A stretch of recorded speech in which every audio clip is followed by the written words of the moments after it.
And we're live in some of the places,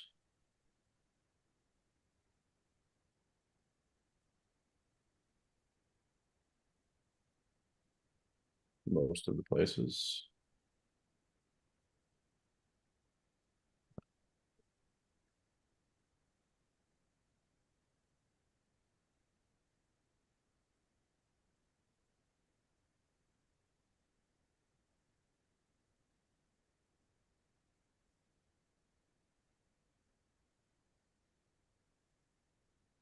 All right, officially live in all the places.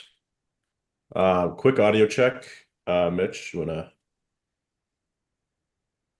Yo, crypto go.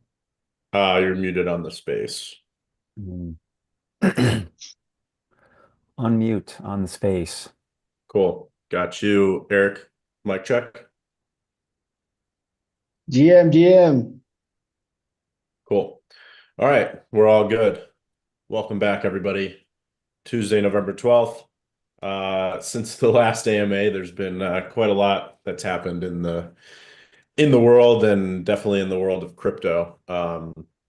So while I finish getting all these announcements out, um, let's start with you, Mitch. How has it felt so far in crypto? Obviously, Bitcoin's been making new all-time highs. I think last AMA, when we were live, Bitcoin was trading at what was it? That would have been November It was, 4th-ish. It was like 68K. yeah, And now it was we're at election day. 87. Yep, it was It election was, day. We're at 87K now. So yeah, it was before the post-election moonshot, which I definitely did not exploit in any way, shape, or form that feels satisfying. But whatever. It's always good to see the crypto go up. yeah, and I mean you've been holding for a long time, obviously. So you're more referring to short-term Yeah, 100% stuff. referring to short term, just in terms of like, adding any additional exposure for a potential, explosion to the upside. You want to be in a position to benefit both ways. And it's funny because I thought about doing both sides because I did put on a small hedge just in case things went the wrong direction. Um, and decided not to put on the same position on the long side because I was like, all right, well, we're going to need a pretty big move for that to be profitable to cover both ends. We did indeed get that move, but so yeah, outside of a small Bitcoin buy Tuesday afternoon, and very, very small, basically just holding the same bags I've been holding since you know, middle of this year, earlier this year. I did a little bit of dollar cost averaging into Bitcoin in the first like 6 months of the year, but not too much. Um, and then yeah, just holding everything else. Rune, still got my Rune bag for a few years now. What else? I bought a little bit of Ethereum actually on Wednesday, but all it really did was offset some ridiculously expensive gas fees that I paid because as I mentioned to you prior, I moved my SummerFi loan. That's And in right. order to basically move that somewhere else, um, and especially, I'm sure gas fees were extra juice Tuesday, Wednesday with all the action. So yeah, I spent like, and I made a mistake too. So I had to unwind, like I went into like the wrong loan, like it was opposite. So I ended up with a bunch of stable coin and only a little bit of Bitcoin. So I had to reverse that. So it was a hot mess and I ended up spending like close to $500 in gas fees. So that was Yeah. annoying.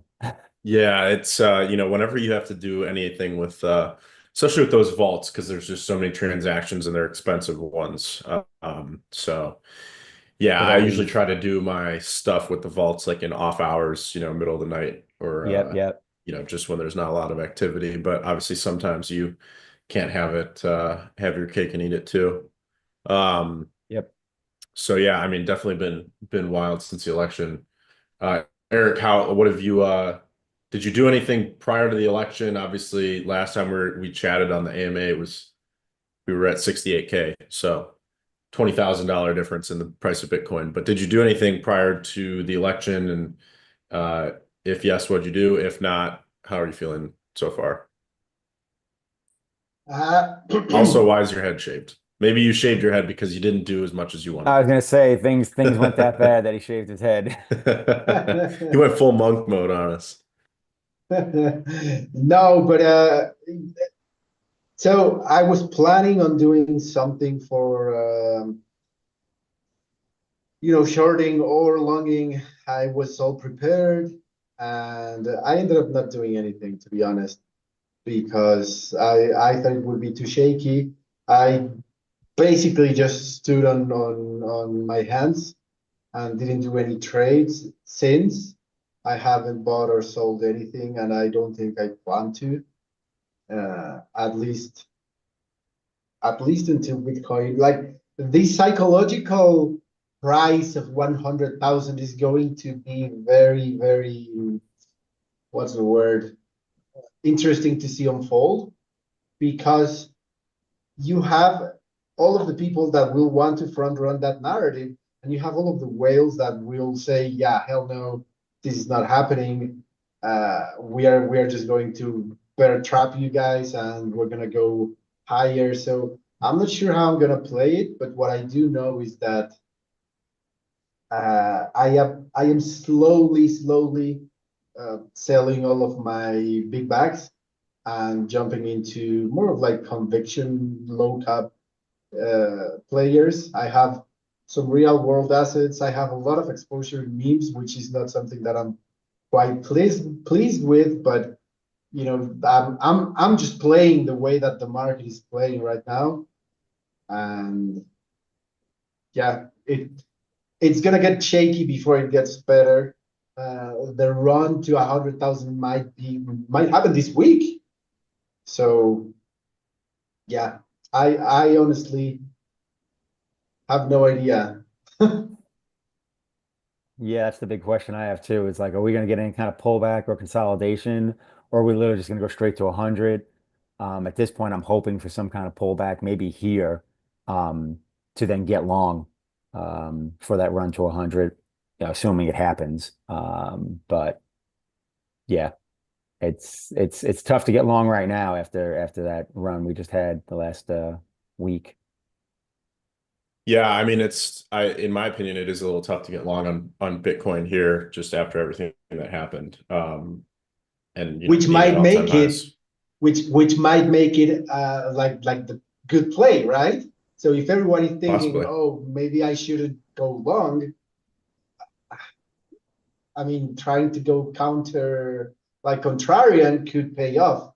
I So mean, I listen, when Momo is Momoing, crazy shit can happen. And if you think about it, we're only like two big candles away from 100K. Like, think about it. Like, yesterday's candle was a 7, 8K candle. We get two more of those, we're at 100K. It Yeah. could happen. I'm not gonna bet on it, but Yeah, I mean, I think we could hit 100K like in the next couple days. I think what I basically called for the other day was that we would hit 90 and then retrace.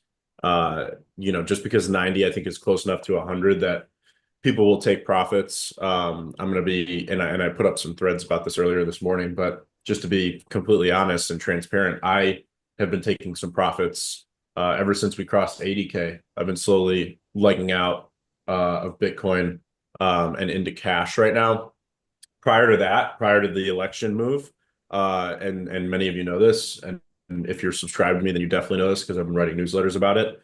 I've been converting Bitcoin into Ethereum because I think Ethereum is super undervalued in Bitcoin terms, and I'm a big fan of this Bitcoin to ETH trade.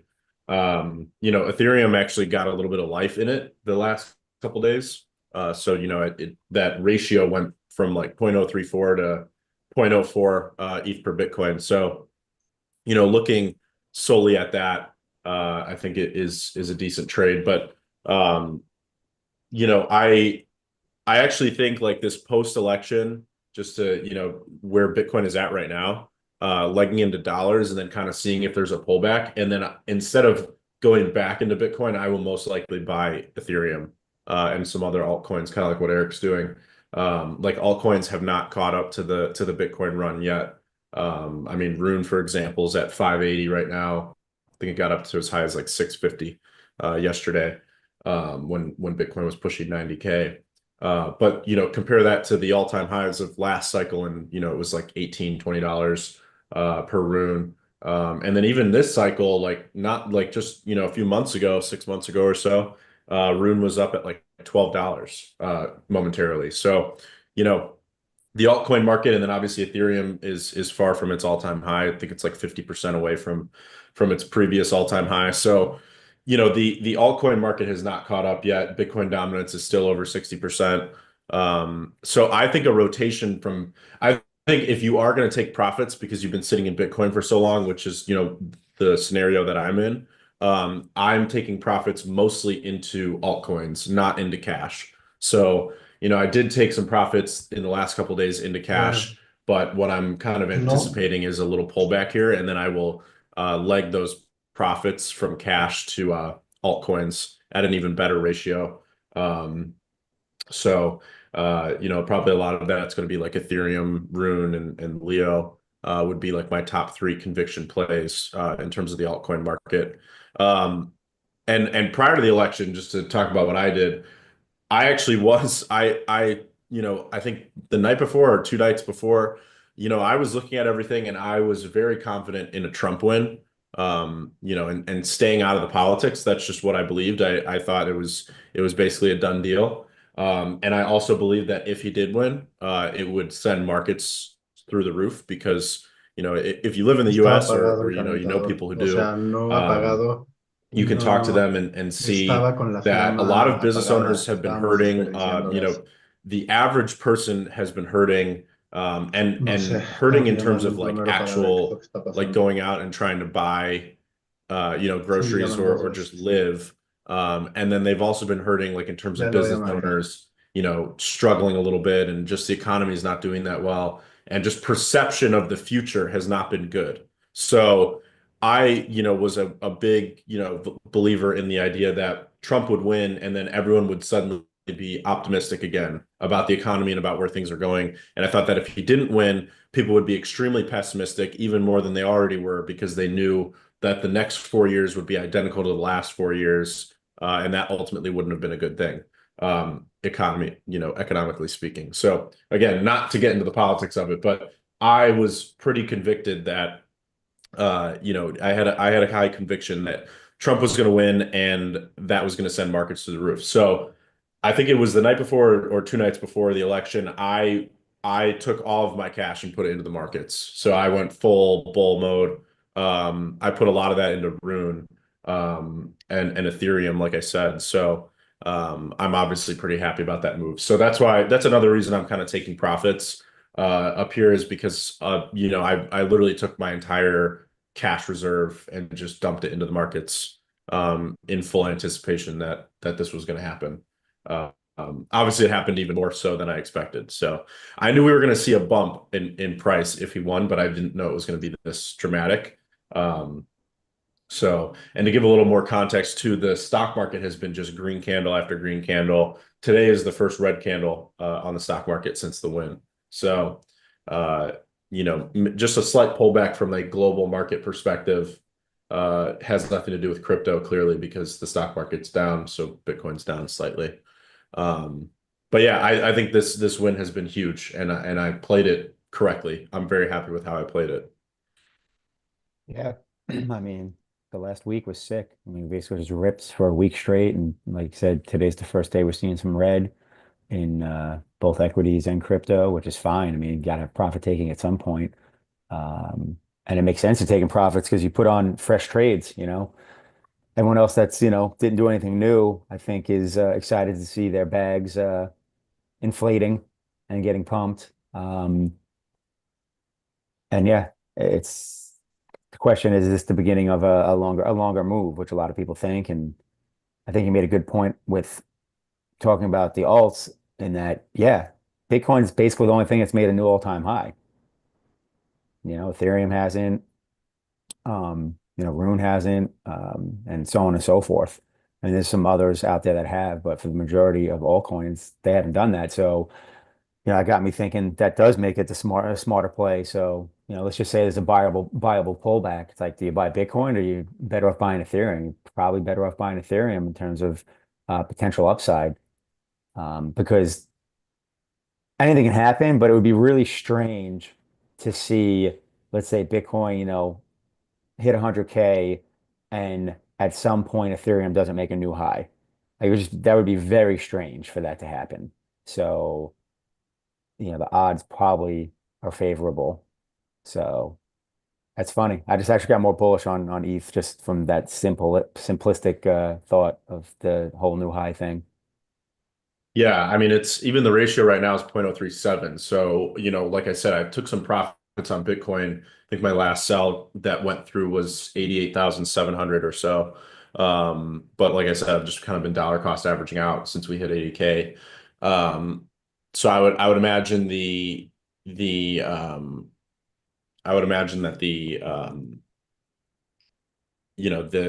average of that would probably be around like 85K-ish. And if and when we see a little bit of a pullback, that's obviously going to affect Ethereum. And that ETH Bitcoin ratio is going to get even better for me. And then considering the fact that I sold the Bitcoin at a higher USD price, I would get even more Ethereum, um, for that. So I think waiting for a pullback and then legging into something like ETH, or another altcoin that you're highly convicted about would be a good strategy, in my opinion. But obviously, we're kind of in an interesting crypto market because Bitcoin has a lot of driving narratives behind it, and then obviously you've got TradFi and even governments talking about owning more Bitcoin, and you got obviously MicroStrategy just continuing to hammer in the buys. I think their last buy was at like 75K Bitcoin, so they're not stopping anytime soon.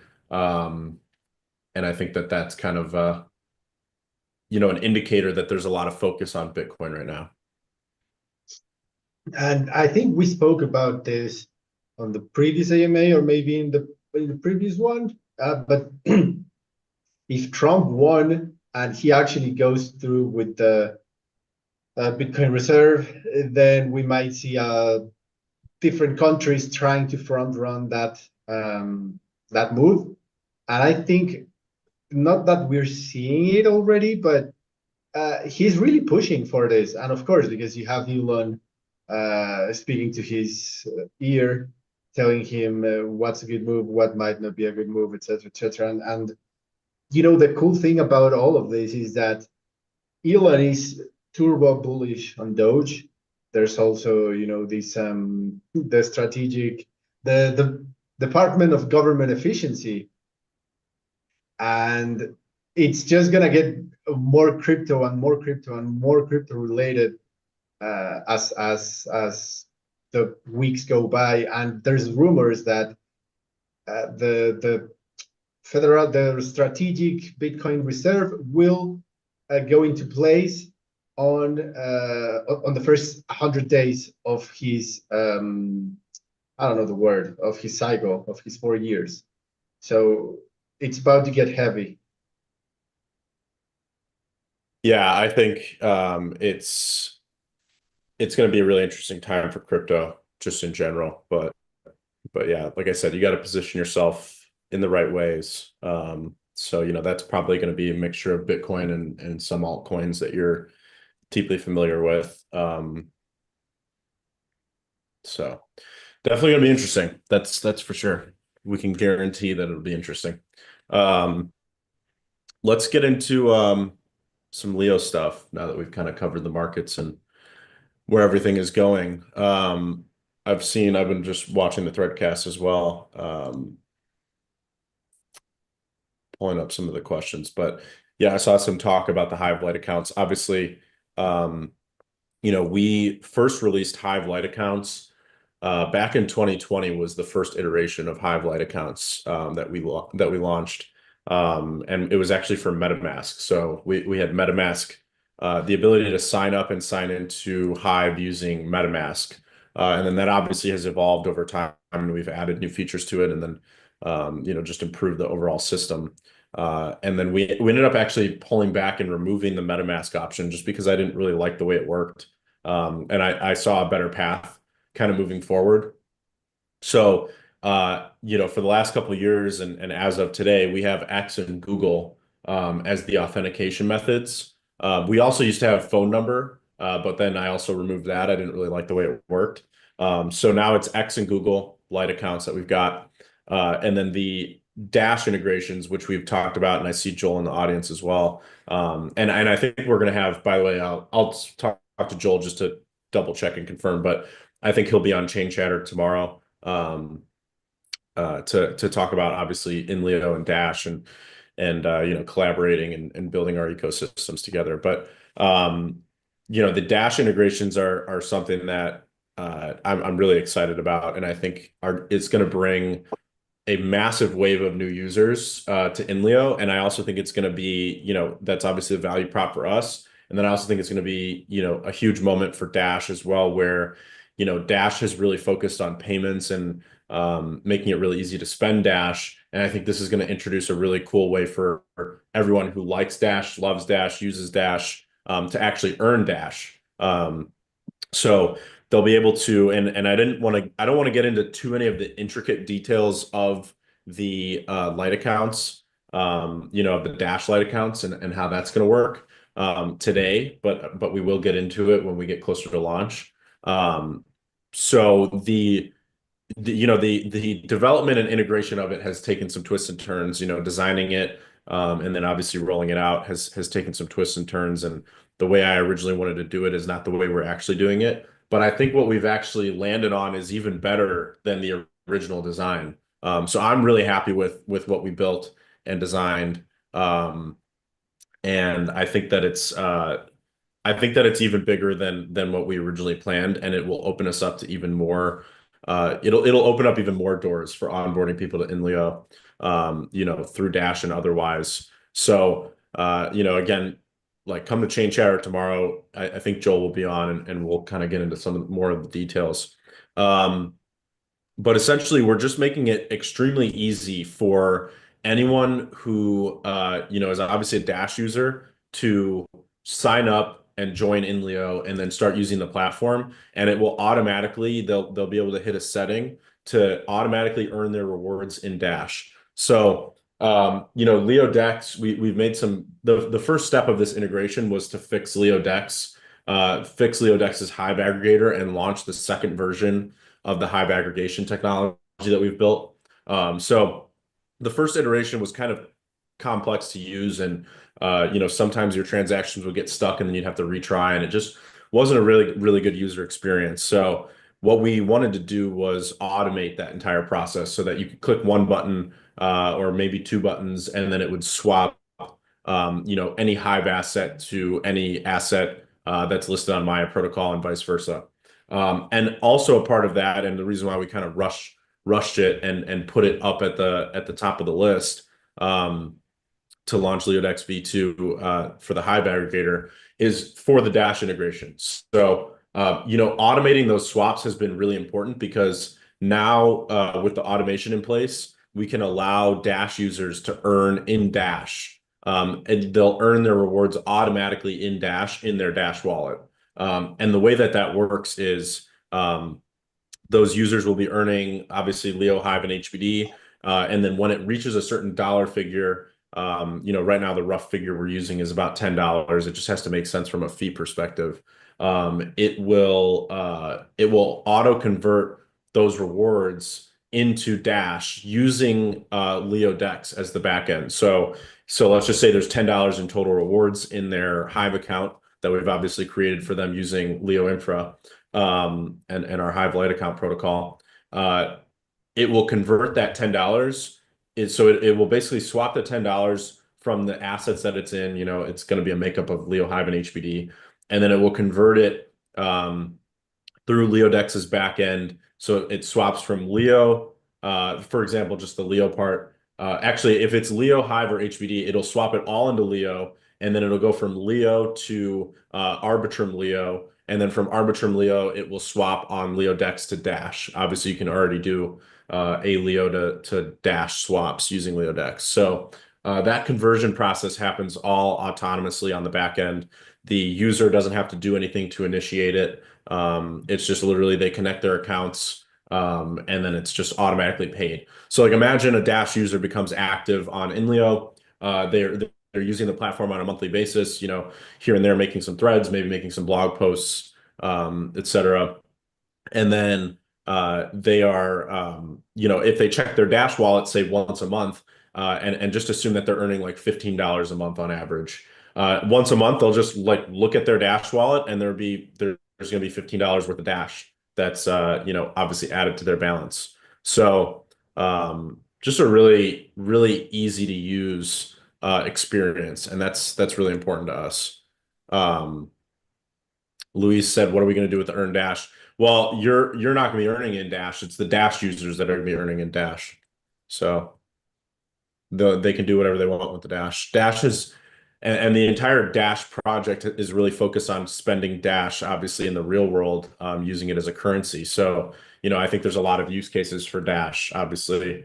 And so whatever those users want to do with that Dash is up to them. But the key is that we can now advertise the INLEO platform as a platform where you can join, you can sign up, and earn in Dash. And I think that that's a really important, sales pitch to all the Dash users is like, this is an easy to use protocol. You're using, a Dash wallet to sign in and sign up. You're earning in Dash, in the Dash crypto, in a Dash wallet. You don't have to deal with any other wallets or do anything. So it's pretty incredible. And I think it really opens up the doors to having an experience that people actually want to use and join. Two kind of key things about it is that INLEO needed to build a social experience that's actually fun to use and engaging and rewarding.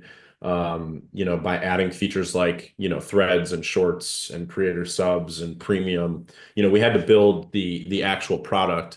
Now that we've got that product, I think a key piece is that people from other blockchains and crypto ecosystems don't want to have to come in and learn a whole new wallet. They don't want to have to earn in some other crypto that they then have to convert to the crypto that they actually want. And so for using Dash again as the example, these Dash users will come in and the value proposition of actually earning Dash, they're not dealing with Hive, HBD, or Leo. They are literally earning in Dash, and it's just autonomously paid into their wallet that they're already familiar with.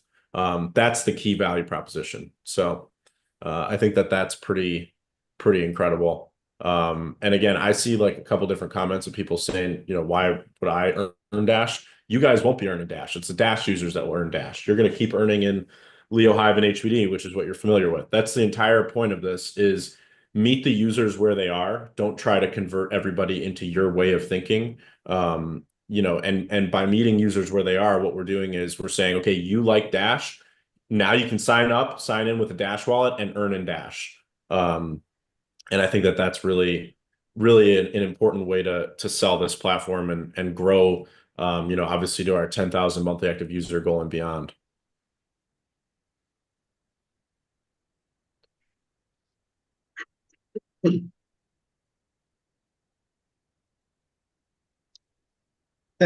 Ahmad Mag is asking, bring emoji reactions to Threadcast.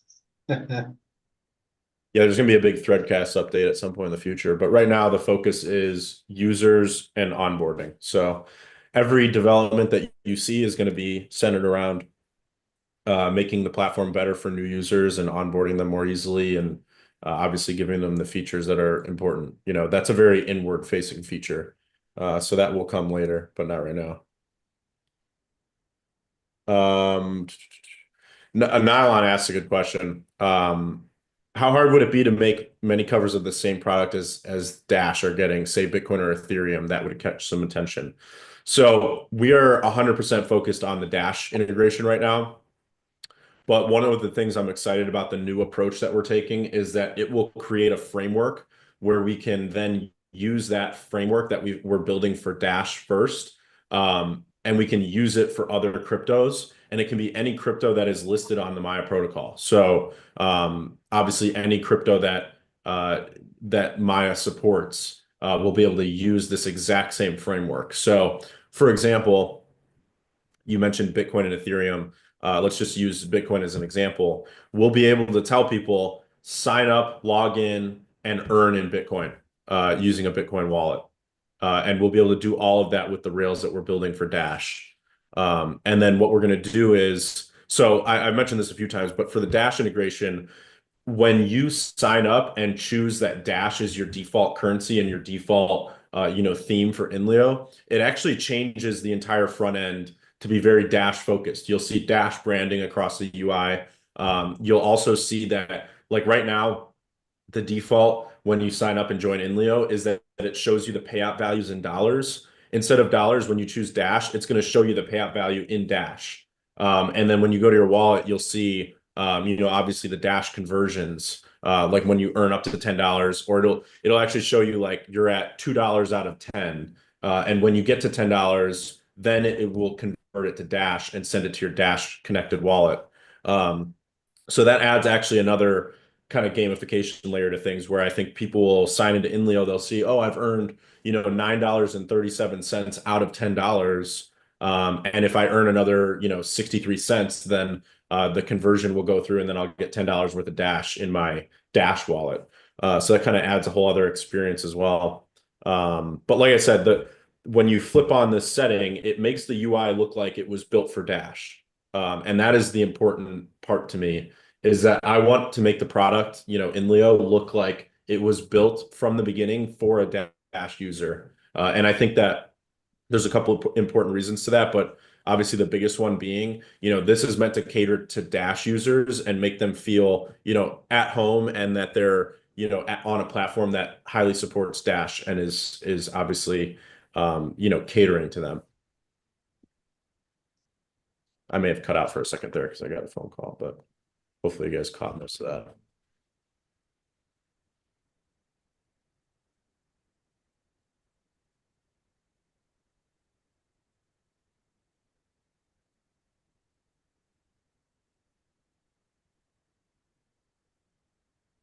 Oh, when's gonna be the Dash sticker available on INLEO? That's a good one. Yeah, we'll add it soon. We use CoinGecko and basically we just use like the top listed cryptos to get that list. So we're just gonna have to expand the list.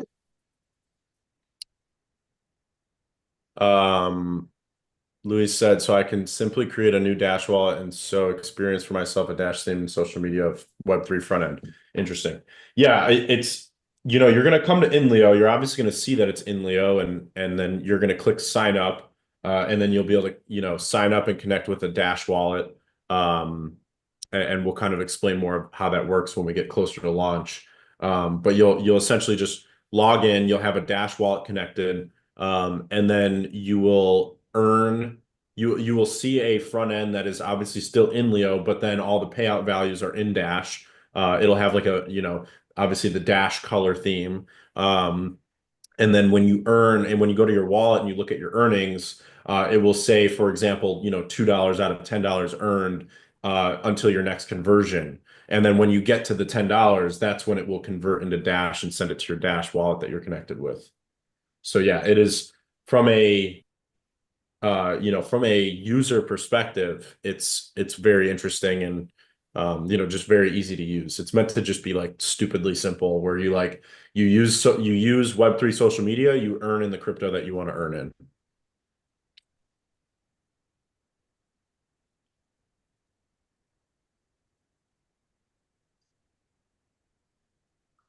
Yeah, I saw Ahmad Manga also say something, but yeah, it's the same front end. Like the front end doesn't change, URLs don't change, nothing changes except for the look of the front end slightly changes to be a little bit more Dash focused in the ways I just described. And then obviously the back end. So we did LeoDex first. LeoDex is actually done now. And it's we're just testing it to make sure everything works well with the automation.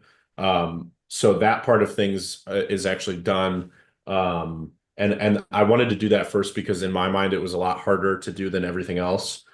Just because it focuses obviously on trading and moving money across the blockchain. So working with multiple blockchains and being able to automatically move the capital across those chains in order to convert them obviously was the hardest part in my opinion. So We did that first. It's already done. And now we're just focused on the login method. And you guys see a little teaser actually on the Threadcast. I put a little teaser screenshot of the new login screen. So when Dash users come in and they log in, that's what they're going to see. That's only like half the screen, but and then I also blocked some things out. But you kind of see where things are headed in terms of that, and it's a very cool integration. I think it's just incredible.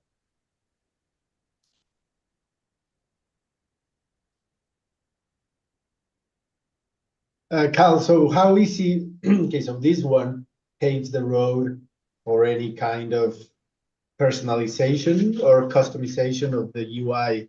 How, what's the word? How easy is it gonna be for us to customize many layers of the UI? So maybe, I don't know, we could do a Maya theme UI, etc., etc. Yeah, it's like I said, the focus is going to be on Dash, but the framework that we build will be pretty easy to use as a template for anything else that's listed on Maya. So for example, like Cacao or Thorchain Rune, we'll be able to really seamlessly just kind of copy paste. It's actually, and like I said, that's part of the reasons I'm excited is the way we went about the sign up login method wasn't what I originally intended or set out to do. But what we've done is actually just make it a lot easier to then integrate all of those other cryptos. So, earn in Bitcoin or earn in ETH or earn in Cacao or earn in Rune. All that stuff will be possible. So I kind of laid out a rough plan that we're obviously 100% focused on Dash and the integration there, and then making it really successful and working with the Dash team to really promote it and bring in a lot of users. And then after that, I've talked to Joel a little bit. He mentioned Zcash, and then so we'll see how that unfolds. But I also see a pretty clear path to then going after the Maya user base by making a Maya theme with Earnin Cacao as being the tagline. And then I see after that being, another really clear path to being a Thorchain theme and Earnin Rune being another pretty clear integration that we can do. So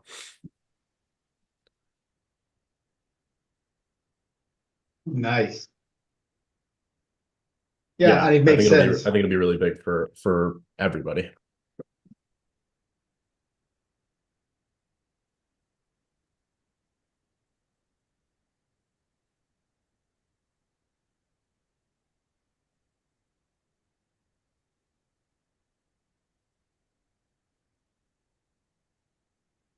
Enter the Threadcast. Behavior has a good question. Is INLEO using the Dash API for wallet operations, or how much of it is using? It's essentially using LeoDex to do all those conversions. In terms of any Dash APIs, if and when we add some of the, Dash wallet displays, like showing your wallet balance in Dash, etc., those will obviously use the Dash APIs for pulling wallet balances. Went said, it's amazing how INLEO is focusing on communities. It's best for fast growth and onboarding more users and owners. Yeah, I agree. I mean, INLEO is obviously a platform where you can talk about anything. I mean, you can talk about gardening, you can talk about, monkeys riding bicycles if you want. But I think that a pretty clear audience and target audience for us is anyone that's in crypto already.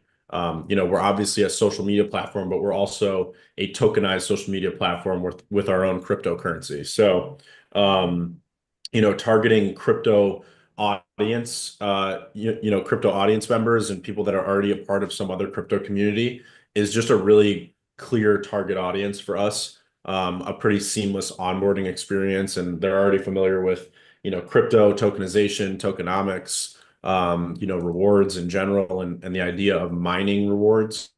Most people in crypto are very familiar with that. And again, you mine Leo by being active on the platform. So, it's not a big, it's not a big leap to onboard someone who's already in crypto.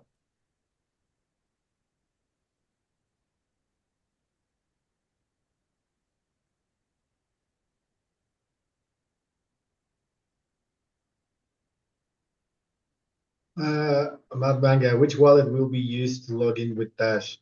It'll be confusing is if there were 10 plus login options when you have 10 new coins as well. It's not going to be confusing. It's going to be extremely easy, and we will talk about that more when we get closer to launch. But it's going to be super easy. And without giving too much away, it will be one login option for all of those. So I won't give too much away, but that's how that's going to work.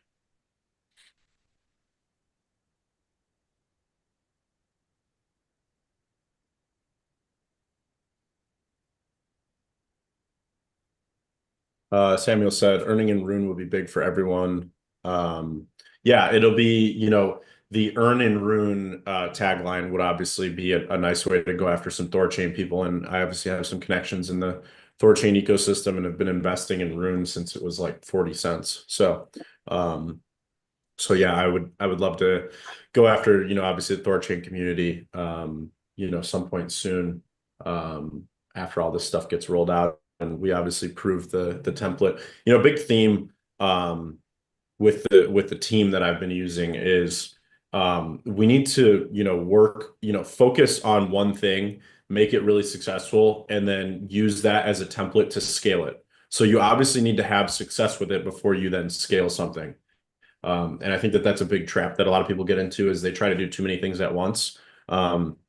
Before seeing any real success in one of those things. So that's why I keep reiterating that we're 100% focused on Dash and making the Dash integration extremely successful. It's not like we're just rolling this stuff out and then saying, okay, here we're done. We're going to be rolling this integration out. There's going to be a lot of things that we need to test, fix, deploy, and that's just from the technical side of things. Then you also have the entire way that we do, marketing and ultimately onboard new users and the flow behind that and the messaging we use. So we're doing all of that with Dash and with the Dash team. And we need to make that extremely successful before we even start thinking about the next integration. So, my whole point is make this really successful and then use it as a template, for other communities. So the entire focus will be making this very successful.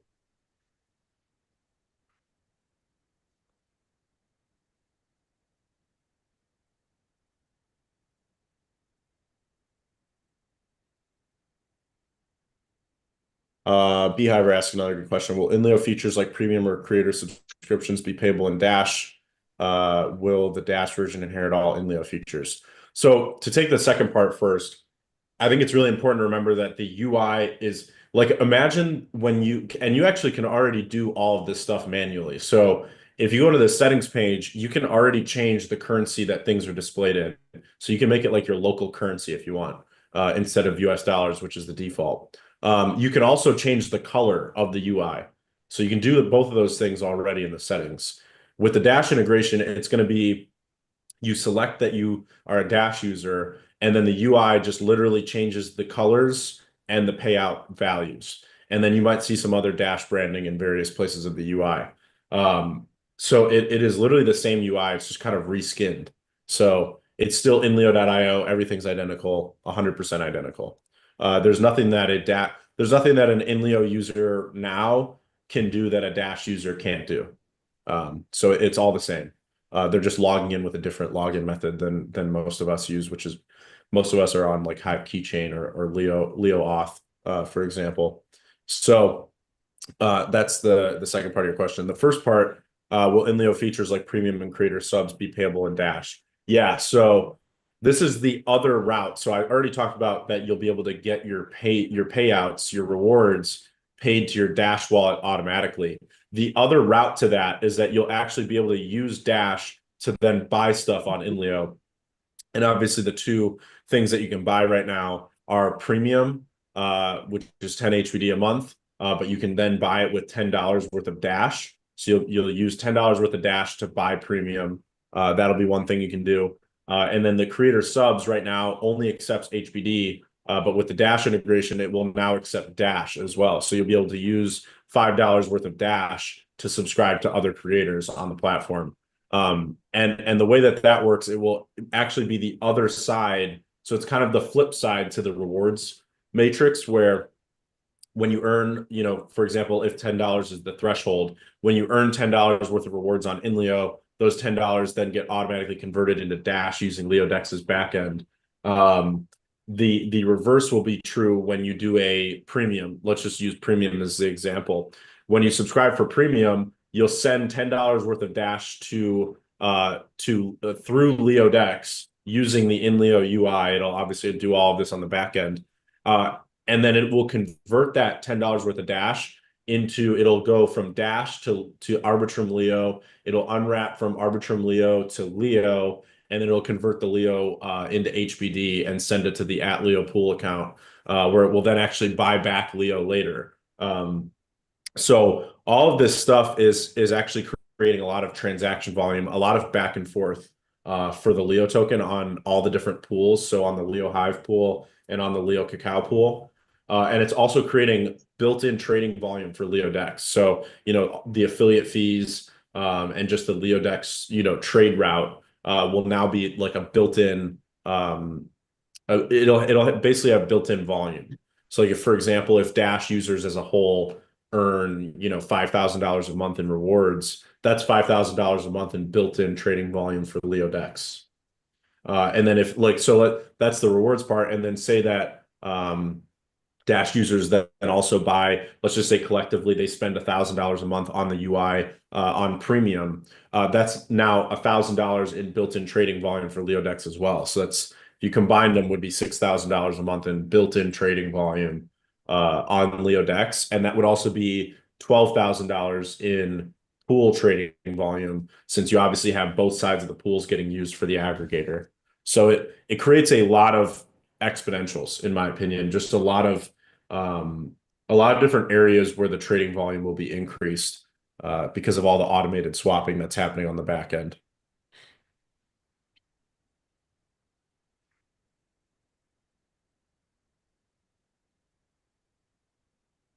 Beehiver was asking about how Dash wallet related transactions will be used. There's no wrapping. How will they be? I think you're overcomplicating it. It's as I just described. They'll log in, sign up and log in. They'll have a Dash wallet connected, and they'll choose to earn in Dash. They'll do everything that a normal Hive user does right now. But then when their rewards reach $10, it will automatically convert them to Dash and send them to their Dash wallet. So it's actually very simple. It's even more simple than you're thinking. There's not going to be any. Vic Van asked if there would be Dash liquidity pools. There's not going to be any because we don't need any. So again, I don't know if you guys remember, but when we launched Leo on Maya, when we were listed on the Maya protocol, I was saying this is the pool to end all pools, because when we launched on Maya, it's a cross chain liquidity protocol. And what that means is we got listed and now can be traded with Bitcoin, Ethereum, USDC, everything. So there's no Enrune and all the others. There is no need for a Dash pool because you can already trade Leo with Dash. You just use my protocol to do it. So we'll be using the Leo Cacao pool to trade to Dash because that's how Maya works. So that Maya listing was also a critical integration to make this possible. Nylon asks, is there any security risk with the automation? We've seen exploits in the past. V4V was hit last week for a decent sum. How safe is the ecosystem to outside attacks? So that's a good question. I'm not familiar with the V4V. I know that it was hit. I don't know why or how. But it is very safe. It uses all the rails that have been in place for Leo cross-chain trading for now 4 years. So we've had this technology for 4 years. It's not brand new. All we've done is add automation. So CPOL asked, do these conversions keep the price of Hive down? No, they don't. Not at all. So the majority of rewards earned by INLEO users is Leo, first of all. So Hive HBD are kind of an afterthought in terms of rewards, but they are still earned. Um, and like I said, it's two-sided. So as Dash users earn in Dash, they also buy stuff using Dash, which is then converted into Hive, HBD, and Leo. So, being that we are simply increasing the user base, you are creating a two-way flow. If it was only a one-way flow, I think it could create downward pressure. But honestly, keep in mind that the majority, not the majority, like a good amount of people who earn rewards on this blockchain are already automatically selling it. They're selling everything that they get. So it's I think the mindset that you need to lock people in and say, okay, if you earn rewards, you need to keep them staked. I think that that's not a good mindset. You should actually just make it really easy for the people who want to sell, and make it really easy for the people who want to buy. So I think that and you can see a lot of other ecosystems that have done that and done both, actually, some that have locked people in and some that haven't. When people don't feel locked in, that's when they actually want to invest and own the asset, whether it's Hive Power, or Leo Power. Um, Another thing that I haven't really talked about in the past, talking about this integration, is that these users will be earning some of their rewards in Hive Power, and we're not going to be automatically powering down that Hive Power. It will be automatically, obviously, they're earning it in Hive Power, and it will just kind of stack in their account. So they are actually earning Hive that will most likely never get sold. I mean, unless they went out of their way to power it down and sell it manually, it will never get sold. So the rewards that are getting sold are only the liquid rewards, which is Leo and HBD. So I think that that's another good point for anyone that has that question, is that they'll be earning Hive Power, and they're kind of incentivized to keep that Hive Power as Hive Power unless they want to manually go around and sell it. And you know what? So we have, again, and this is understandable because Hive has been like this. Hive teaches us to be like this. So it's nobody's fault. But we have this conundrum again of the scarcity mentality versus the abundance mentality. And what I mean by this is pretty simple. Would you rather our 1,000 users to keep staking all the time and to be oh no, I have to hoard all of my high power? Or would you rather have 5,000 more users, and then maybe some of them will sell, some of them will stake, some of them will keep the HBD, etc., etc. And what I mean by this is pretty simple. So this integration will open the door to many users or potential users that will know or get to know about Dash and about INLEO and about all of the things that we're building. And in the end, yes, some of them might sell. If a majority of them sells, that's okay, because we're putting Hive and INLEO in front of thousands of more people than what we are used to seeing. So I would just recommend people to stop thinking on, oh, what's gonna this do to the price of Hive? Well, the price of Hive hasn't moved in years. Well, I mean, of course it has, but you know what I mean. But we need eyes, we need more eyes, and we need more people knowing that Hive exists and that we are a thriving ecosystem with users, with a lot of things that many other ecosystems do not simply have. So yeah, that's just my 2 cents. Let's just get out of this scarcity mentality that we keep having. Yeah, it's definitely a good way to put it. Eric put it a good way, is that it's a scarcity mindset to worry about rewards, and I think that that's what a lot of people on Hive are worried about, and they spend a lot of time thinking about how. And I'm not saying that this is C-Pole, by the way, who asked the original question. He was asking actually a good question about how the conversions work, but I'm talking about a broader mindset that exists on Hive, which is very much like looking inwards, looking at the existing user base, and seeing how you can get a bigger share of the existing user base and the existing rewards, as opposed to a mindset of let's grow. And I always talk about this: grow the pie, grow the entire size of Hive. Why are we so focused on where rewards are going and the current user base of Hive? We need to focus on getting more people into this blockchain, familiar with the ecosystem, with Hive Technology. wallets, with private keys, aware of how the blockchain works. We need more actual users, more active accounts is what we need. Hive's monthly active user base has been declining for years. So I think that, I think one of the, and actually a few people who I won't name just because I don't know if they'll want me to, a few people came up to me at Hive Fest and said they thought and think that INLEO is Hive's last hope in terms of getting users. It's like they were telling me about how they look around at other projects and everybody's just infighting over the existing user base rather than trying to go outside of that user base and really focus on the external world to bring fresh blood into the ecosystem.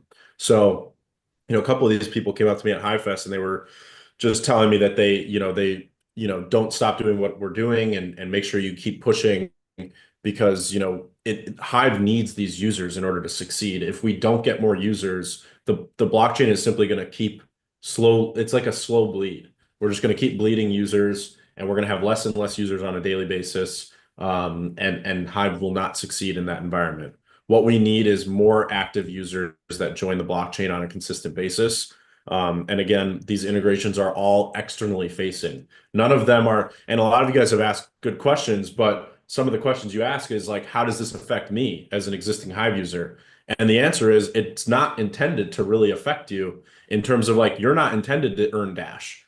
You're not intended to, have all these automations. These are intended for new users. They're intended for people that are not here right now. The benefit that you will get as an existing user is that the user base is going to grow. So as an existing user, you probably own Hive Power, you probably own Leo Power. You're going to benefit from the growth of new users. That's how you benefit as an existing user. And these new users are all, going to benefit from the new features that we are creating specifically to make their life better for joining this platform.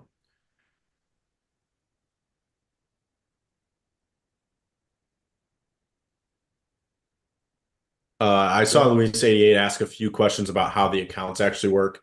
They work identically to full Hive account. The user has a full Hive account with private keys. And I will talk more about how the private keys are secured and why these are considered Lite accounts. I'll talk more about that when we get closer.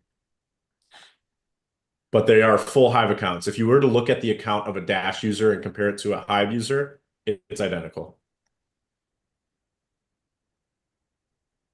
I am still amused that you brought up a fundamental point that has been true for since Hive was Steam and before INLEO even existed, and it's something that unfortunately the Hive blockchain community, I guess, continue to ignore, and that is grow the user base. Like it's literally been the number one most important thing for 7, 8 years now, regardless of like what the name of the blockchain was. And somehow it just never was a priority. And that's not to say there wasn't initiatives that tried to do that. There were some, but they're usually community driven. But those that are in a higher position, so to speak, whether it be through um, running a dApp, a protocol, holding a lot of Hive, whatever it is, it really needs to come from there, especially. So, yeah, it's amusing and frustrating for someone that's been around this blockchain for 7+ years to see the lack of growth and really just the how stagnant to a point the Hive blockchain itself has been in terms of just user growth. Um, Ideally, and Leo can solve that problem. But yeah, the dApps are ideally the ones that are going to do that. And at least we're seeing positive progress. But yeah, I'm at this point just a grumpy old man in the Hive ecosystem. It's true. Like I'm like all set. I don't even pay attention to Hive anymore. Like I have Hive Power just sitting there. Um, you know, I stay active. Um, on INLEO. I mean, the reality is if Leo didn't exist, I wouldn't even be active on the Hive blockchain at all anymore. I would have Yeah. I would have ghosted it 3 years ago. I can subscribe to that. Yeah. Yeah, So I've heard multiple people say that as well. I obviously hold a lot of Hive power for a lot of reasons. One is that, INLEO needs it as a project, and I think that that's actually the value prop of Hive, which I've talked about a lot, is that I don't think that the average user needs to have Hive. I think it's the project owners that need to have Hive. Um, in order to grow. And in order for our, because essentially Hive doesn't have free data storage. It just has rechargeable credits for data storage. So, and it's very cheap. So like most of us don't even think about, we always say fast and free transactions, which Hive does have. But when you store stuff on Hive, when you store data, there's a cost to it. But that cost is paid by having some Hive power staked. And you get resource credits, and all of us here already know that. But when you reach scale, which Hive has not done yet, and no projects on Hive have really reached this scale yet, like imagine a future where INLEO has 1 million monthly active users. And we don't want to have to tell our users, oh, you have to go out and buy 15 Hive power, by the way, otherwise you won't be able to make comments anymore. We want to instead buy 15 Hive power for ourselves as the project, stake it, and then delegate the resource credits to each user. So over time, imagine a future again where Leo has 1 million monthly active users, and 90% of those users don't know what Hive is, don't have any Hive, and they don't need to. The INLEO project will have to have millions and millions. I don't even know, with 1 million monthly active users, we'd need 10 million plus Hive power easily in order to service those users and all the data that we need to store. So the real use case for millions of Hive getting bought off the market and staked is projects like INLEO succeeding. And if you're a Hive stakeholder, you should be doing everything you can to help projects like INLEO. And obviously, it's not just INLEO; it's Splinterlands and other apps on this blockchain. Help them and get them to succeed, and that's what's going to make Hive go up in price. This idea that like the millions of masses are going to suddenly come in and start buying Hive power, it's a pipe dream. I don't think it's going to happen. I think what's going to happen is you're going to have a couple successful applications on this blockchain that each get, millions of users and then need to buy millions of Hive as a result. Luis's witness is already storing over 500 gigs of data from the entire blockchain. Yeah, it's, the bigger this blockchain gets in terms of users and activity, the more expensive it's going to become to store data on it. So the success of INLEO will then require other projects to start investing in Hive power. The success of other Hive projects will require INLEO to have to buy more Hive power. So you want this blockchain to succeed, get apps more users. That's what's going to make this blockchain succeed. You look at blockchains like Ethereum, and I use this as a good example, or Solana, or any of these other chains. They all have gas fees, and that's the primary value proposition. The more usage their blockchain gets, the more gas fees get generated, and that makes it more profitable for miners. And then, each one has their own kind of value capture mechanism for gas fee revenue. But all these other chains have a gas fee mechanism, and that is how they generate their value. Hive is no different. It just has a different setup in terms of how gas fees are paid, and that's because it's obviously got the recharge. I like to call it like a rechargeable gas tank. That's how I refer to it. Kind of like an electric car, if you think about it. Like with an electric car, like you never have to go out and buy gas. You just recharge. You plug it in and you recharge it, right? So it's not that dissimilar to that.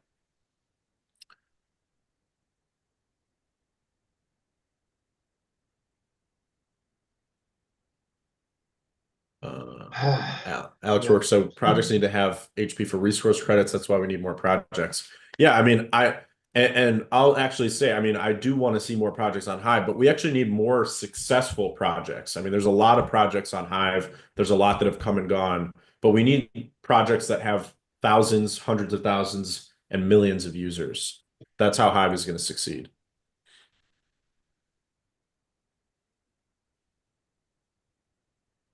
And Luis said, there's so many projects out there to grow the Hive user base. There are a lot of projects out there, but show me one that's actually growing. I mean, that's the thing, is like, I'm not trying to dunk on any projects, but the Hive user base as a whole is declining, and we need to change that. That's why I've been like feverishly chasing after more monthly active users for years now. And really this year we've just kind of stepped it up to a whole new level.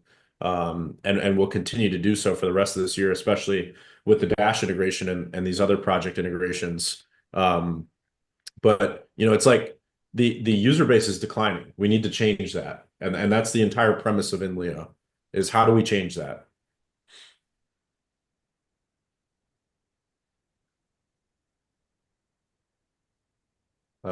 I see a comment from Mitch. The infighting on the Hive blockchain is what drove me nuts the most.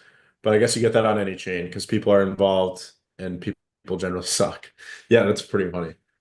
It's true. I mean, it is really true. It's the infighting is just stupid. That's why I don't do any of it. And then people get mad because I don't do any of it. They're like, "Oh, why are you ignoring me?" I'm like, "I'm not ignoring you. I just don't feel like fighting. I feel like looking outside, not inside." It's like imagine being locked in a house and all you did was just look inside. You look at your own walls. You never look outside. You never go outside. You never explore the world. It's like it's stupid. I've never done it. I've never done it. Well, it's not productive. I mean, I call it the opt-out strategy, and people hate it. And I think of it because, like, obviously, with the election that just happened, there's plenty of infighting amongst friends and family over the election. And I was on a podcast like a week before, and they were talking some politics, and there was one guy who I'm not going to get into which his political views was, but he got so frustrated with me that basically it seemed like my strategy for most things was opt out. And I'm just like, you can feel however you want to feel. I was just like, I don't have to opt into the crazy, or I don't have to opt into battling you because you're annoyed or you look at things different. Like, I'd rather spend time on something productive. Right. So, ain't nothing wrong with the opt-out strategy. It works very well, honestly. It'll piss people off. It's like if someone's mad at you, the best strategy is to ignore them or smile at them. And that obviously pisses them off even more, but uh it's the best strategy. It makes you walk away happy knowing that, you had no part in escalating something stupid. So, Yeah. I mean, listen, there's times to debate things, and there's times to, work through things, and there's times to, have conviction. But I think that's much more rare than the amount of times people get caught up in the nonsense and essentially waste time, energy, and resources. I agree. Keep it moving, keep growing, get busy living or get busy dying. Exactly. Or piss or get off the pot. It's another one I Yeah. like. Yeah, it's like the one I had a boss when I was like in my early 20s. I had a sign where I was working in a warehouse, and he had a sign that said, "Do something, lead, follow, or get the hell out of the way." Yeah, I And like it's that one. true. Yeah, it's like if you're not going to lead, then follow. And if you're not going to follow, then just get out of the damn way. Absolutely. Yeah, and there's just so much to do. I mean, it's like, I don't wake up on a daily basis and go, "Oh, what messages do I want to respond to today?" It's like there's just so much to do. That's insane. I mean, there's no way to even do it all. So you got to pick the right things to do and the right things to focus on. And I think a lot of people just focus on the wrong things and then they obviously get bitter over time. Beehiver said, Dash once did a Dash branded coffee project to promote Dash in coffee shops. I wonder if INLEO could onboard users in real and traditional places somehow. So, kind of, I wanted to pick this question because there's a couple interesting things happening right now. So, two things I'll mention. One, and there's others too, which we'll get into in the growth call on Thursday. Um, One of them is that Sunseeker is doing an in-person meetup for INLEO. We'll obviously talk more about that as it approaches. And I want her to capture some good content to share. I see she's in the audience already. So we're going to capture some good content from that. But she's doing an in-person meetup with people that don't have Hive accounts, don't have any exposure to INLEO or the blockchain, obviously. And she's going to onboard them all in person and teach them why INLEO can make a positive difference in their life. So that is going to be really interesting to see. Basically, the model for that I really wanted to chase after as well is it's more like like a classroom model where, I'm hoping that she gets around 30. It's kind of like my goal for her is like get around 30 people to show up, and get all those people onboarded and taught about INLEO. Obviously we don't expect every single person to remain as an active user. But if some material percentage of them remain as a active user, I think it would be very valuable. Um, and uh, and doing that, I think is just really it's like the hand-to-hand combat strategy. Like, you onboard 15 people in person, you get those 15 people as monthly active users and engaged and active on a regular basis. They invite 15 of their friends, and you just keep going from there. So Sunseeker is going to be doing the very first INLEO in-person meetup. And then I'm hoping it's very successful. And then we take that model, kind of like what I mentioned earlier, make that model really successful, and then scale it up once you have success with it. So we're going to focus on making that one really successful, and then from there we'll try to do it in other places. Um, I mentioned this to Eric the other day, actually yesterday, that I want to see, different community leaders in our community actually do these meetups regularly. So do this kind of like 30 student model meetup where people who don't have accounts are invited to a venue with like free food and free drinks. And in exchange, basically like a 3-hour event where we teach them about INLEO, show them how to use the platform and how it can benefit their life, and then onboard them at the end. Um, and I can like picture in my mind that we've got obviously Sunseeker, Idiosyncratic, Eric, myself. Maybe we can convince Mitch to do one. So that's 4 to 5 people already. And then I'm hoping that we can find other community leaders inside of INLEO who'd be willing to do an event like this, where it's INLEO sponsored. We pay for like the event venue, the food, the drinks, and then you get those people in and you get them signed up. So we're going to start doing more of this. I just want to get a really good curriculum and template down with Sunseeker, and then we'll scale it up from there. So that's one thing I wanted to mention in terms of in-person, because Beehiver asked. The second one is, this one's kind of funny. I will see how it goes, because I know other people have done similar things, but I actually just ordered a bunch of stickers that have a QR code and talk about earning crypto. And then we're gonna, I've got some people locally in my area. They're gonna help me basically plaster these stickers all over the city. And we're gonna see if people actually sign up.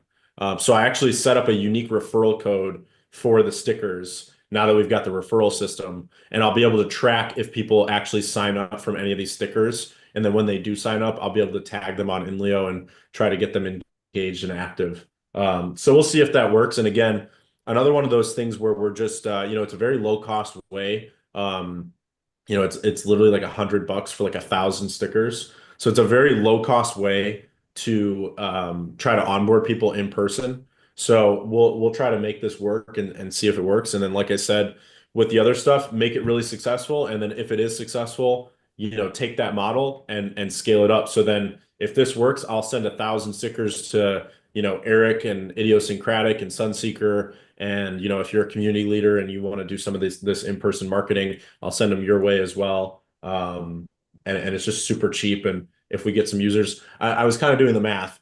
Um, at $30, our rough target customer acquisition cost is like $30, kind of on the higher end. So, if you pay $100 for these stickers and your customer acquisition cost target is $30, you literally need to sign up 4 people to make those stickers worth it, and that's 1,000 stickers. So, or for example, like these in-person events, if we invite 30 people and it costs us, say, $300 to do the event, our goal is onboard at least 10 monthly active users that remain active. So obviously at the event, 30 new accounts are going to get created. But if you assume that even 10 of them remain active, then it's worthwhile if you spend like $300 to throw the event. So really important that we just have have these different models in place, try different things. You need to try a lot of things to find what works. When we do find what works, then we scale those up. That's our strategy. Beehiver said amazing on QR codes. I was thinking about that during the discussion. Need to think of finding a smart way to do it. Yeah, and again, I will, if this model works with the sticker thing with QR codes, I've never tried anything like it before. If it works, then I will be able to, send you guys stickers. So like if Beehiver wanted some with your own QR code on it, I can get some made up for you and send them your way, and then you can plaster them in your city, and then they'll have your referral code. So if you put out 1,000 stickers and get 100 signups, you can potentially get up to $50 per signup. It's potentially $500 or if you get 100 signups, potentially $5,000 in you know, in rewards. So again, the economics work at scale. So we just need to find ways to scale up. Yeah. SAIG. I don't know how to pronounce your name. Or is it SLG? Maybe it's SLG. If you keep trying the same thing and see no change, try something different. Yeah, it's the definition of insanity is trying the same thing over and over and expecting a different result. So, we're always trying new things, always trying different approaches, and our goal again is to grow the whole pie of Hive. So, I think I think in the next couple of months, you're going to see that, the entire pie of Hive has grown significantly through the efforts that we've really put out into the world on a lot of different fronts. And there's a lot of things, like I just mentioned two things. I mean, there's like, and then we've got the Dash integrations, and then we've got the meme communities that we're working with now. We've got all the different initiatives on X. Like we have so many different irons in the fire right now. It's really just about finding the ones that are working and then just scaling up.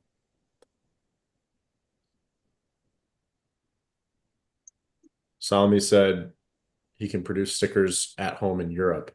Yeah, I can actually send you the design I'm using for the stickers if you want, and then you can see if you can print them with your own referral code on it.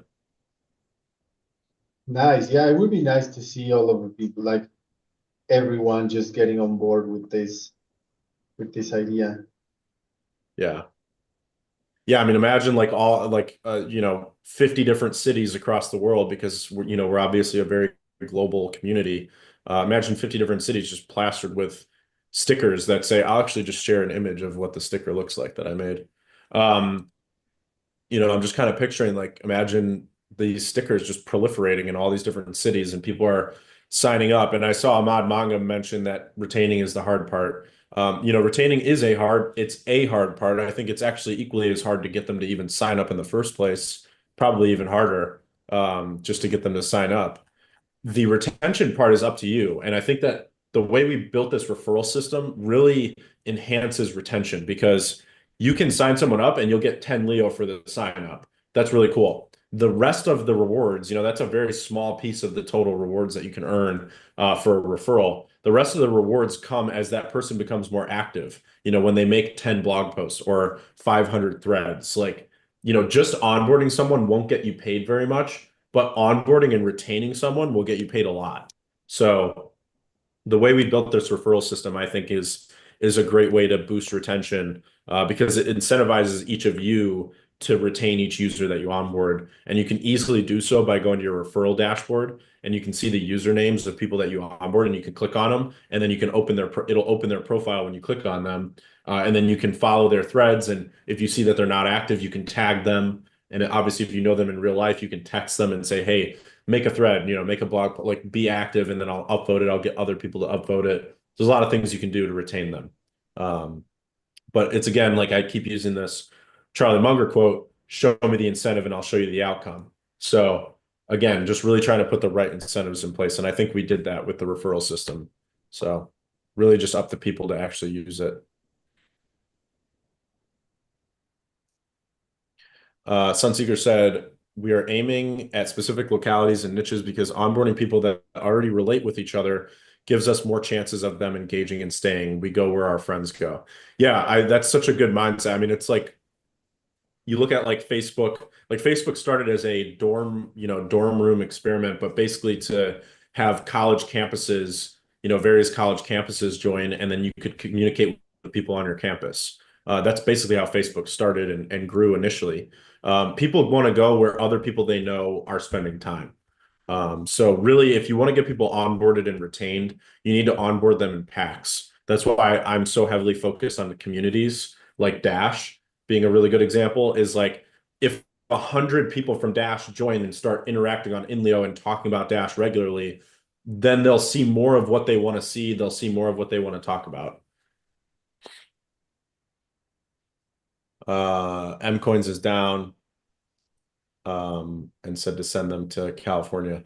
Yeah, I can, like I said, I'm gonna make sure that they're successful and make sure we've got a good design. And then if successful in my area, then I will be, I will definitely send some to other people. So I can get some made with your QR code on them and send them your way. So yeah, the first batch that I ordered is getting here this week. So I'll start plastering them and have some people help me do that as well. And if they work, then we'll scale that up.